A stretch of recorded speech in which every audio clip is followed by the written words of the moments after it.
morning guys! Tara kape. So for today's video, since nagkaroon tayo ng update with regards to Zed lately, may mga nag-comment na dito about some issues nila applying with Zed. So apparently, si Zed kasi ay gumagamit ng Open Finance during your application process ng Zed credit card. Well, ano ba tong Open Finance na to? Ang Open Finance na to ay isang framework na dinevise ng Bangko Sentral ng Pilipinas. It's a system wherein yung data mo or yung information mo, yung financial information mo, can easily flow from one bank to another bank or from one credit bureau to another credit bureau na nag-i-inquire or nagre-require ng information mo. So parang yung connection between yung database ng CIC papuntang CIBI or sa lista app natin. So somehow para siyang ganon. Kay Zed naman, well parang siya pa lang yung una kong nakita na nag-implement naman ng Open Finance system na hindi sa credit bureau kumo-connect. Ang process kasi ng application kay Zed is when you provide your financial information is merong mga specific banks na ilalagin mo ang online banking mo with those banks sa loob ni Zed.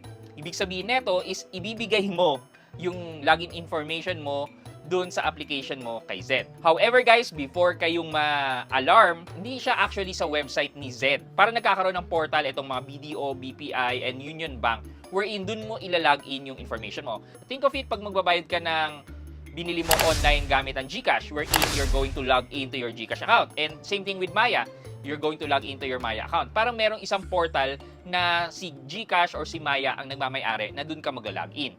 And then doon mo ipaprocess, tapos pag nabayaran mo na, automatic magre-reflect na dun sa website na pinagbilan mo. So parang ganun yung logic na ina-apply dito kay Zed. Pag pinili mo yung bank mo, maglalabas yan ng portal wherein you will log in your online bank. Pero yung online bank na portal na yan, ay doon naman yan sa bangko mo. Siguro nakakakaba lang talaga, and even I, nung nag-apply ako, medyo kinabahan talaga ako. Before applying, nireply ako muna yung email ng taga-Zed kung ganun ba talaga yon. But hindi naman namimilit si Zed. Kung ayaw mo ibigay yung information mo, then you can cease in applying with Zed. Ang iniiwasan kasi ni Zed is that magkaroon ng modification coming from your bank papunta sa kanila. Kasi kapag dun sa Open Finance system yan, directly nilang nakukuha yung report coming from your bank. So, ang tanong, safe ba to? Well, apparently safe naman. Since nagkaroon ako ng Zed card 2024, okay naman yung bank account ko.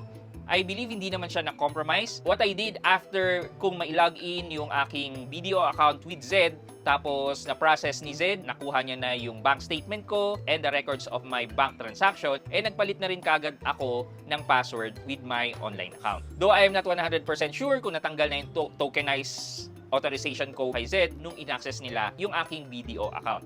But so far, so good. I'm happy using Zed. Sa tingin ko and based on my experience, safe naman yung paglalagay ko ng aking bank account on my application with Zed. Siguro nasa risk appetite nyo na lang kung i-share nyo yung information na yan or hindi. Well, sana naliwanagan kayo in this morning video.